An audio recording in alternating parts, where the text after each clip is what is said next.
Something different is happening in the music industry. It's like the 90s all over again. Kendrick's diss track, Not Like Us, smashed various records and became the most streamed rap song in a week. We're talking records smashed, streams going crazy, and YouTube videos popping up. It's everywhere, from the clubs to the streets.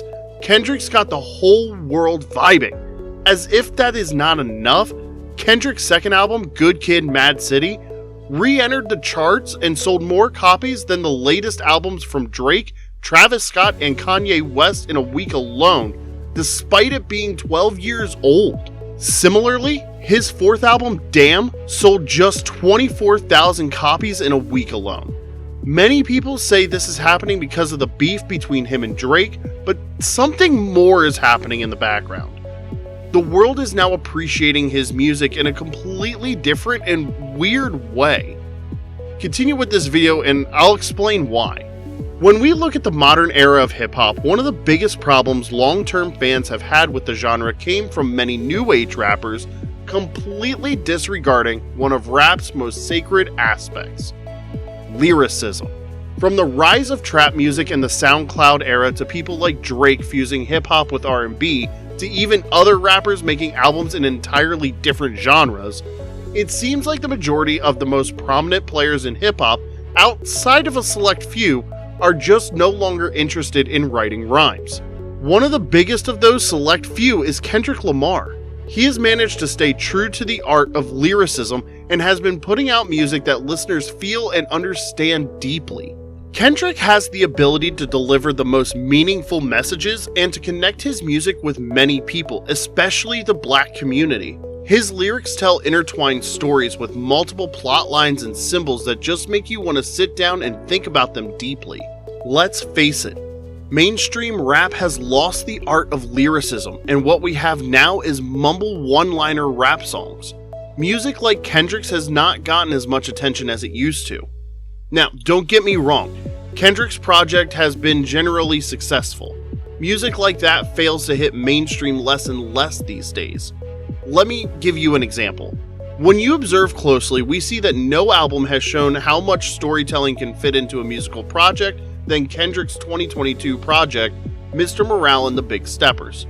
To show how much the industry has shifted, although the album had an enormous success when it was released, people still really didn't seem to appreciate the project as it was way different from the previous commercially appealing projects by Kendrick like Damn, Humble, or DNA.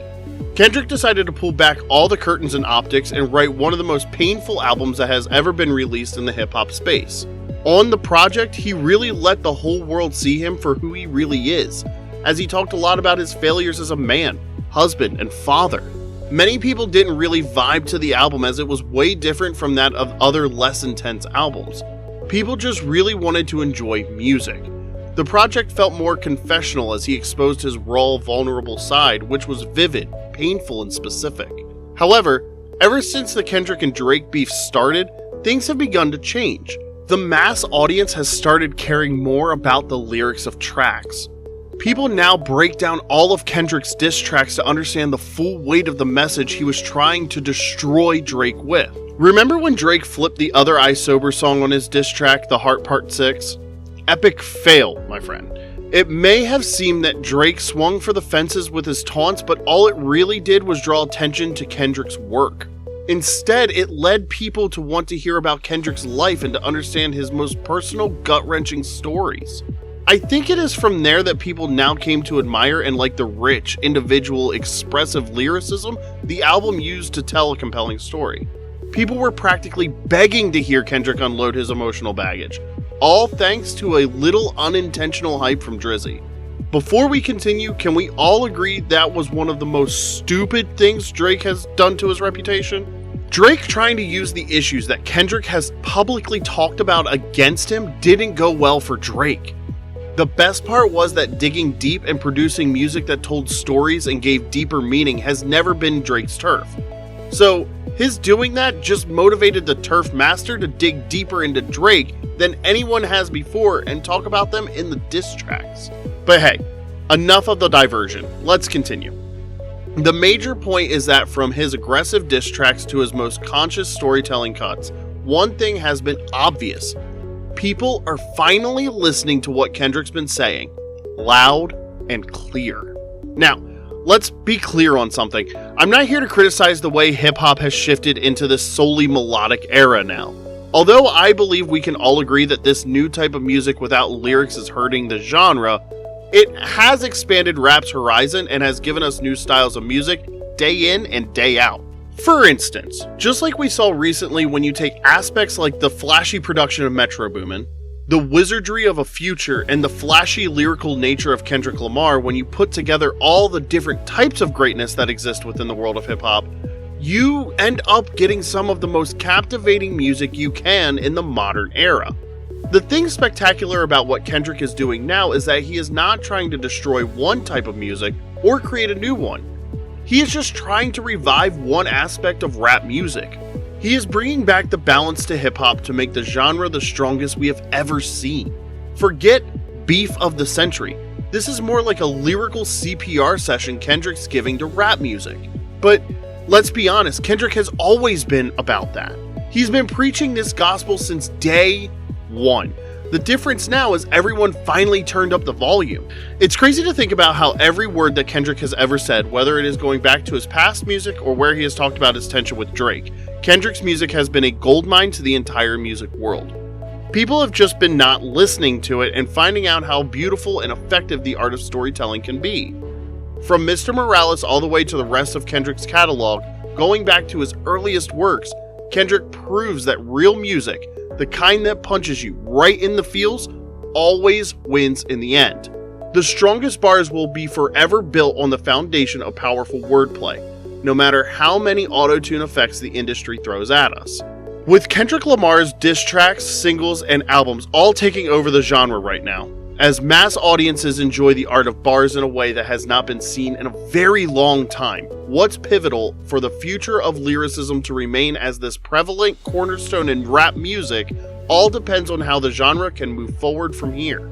With the public seeing Drake as an absolute clown after this feud, from music executives to artists, everyone has seen firsthand that the power of lyricism is a skill that is more capable of doing greater things than even the most viral baiting songs can. So the challenge now is for the whole hip-hop world to build on this foundation that Kendrick has shown is still healthy and alive. But it has not totally been Kendrick. We have other artists trying to tell the same story.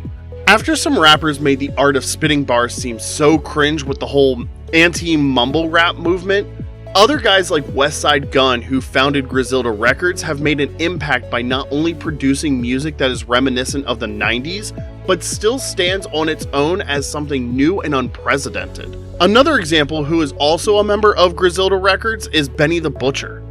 Benny is known for incorporating his own experiences into his music, creating a sense of authenticity and connection with listeners. These guys at Griselda Records are pushing lyricism not just back into the mainstream, but making it cool again. This impact was shown on the largest scale when rappers like Travis Scott and Tyler the Creator took direct influence from them to release albums that featured their best rapping in years. All we can hope for is that this level of lyrical mastery that Kendrick has been displaying for years, and more especially in this beef, will cause more rappers to result in more storytelling, considering the general attention to his catalog now. Only time will tell if something like that will happen, but one thing is for certain: lyricism is back at the forefront of hip-hop for listeners. What would be superb for the genre is that this newfound love for artists that offer great bars translates into success for some seriously skilled artists. Guys like JID, who is gearing up to follow in Kendrick and J. Cole's footsteps. Or even people like Denzel Curry, who is one of the most gifted MCs we have right now.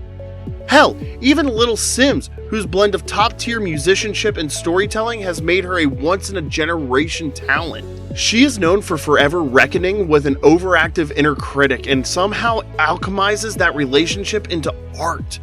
Even more underrated and abstract acts like Rhapsody or No Name, who both released albums with some of the best lyrical performances I have heard in a while, could benefit from this shift. Let's hope this will entice more people into exciting audiences with the pure act of lyricism. What do you think about melodic or lyrical rap? Do you believe lyricism is dead? Let us know in the comments section. If you enjoyed this video, you will also enjoy this other one. Thanks for watching.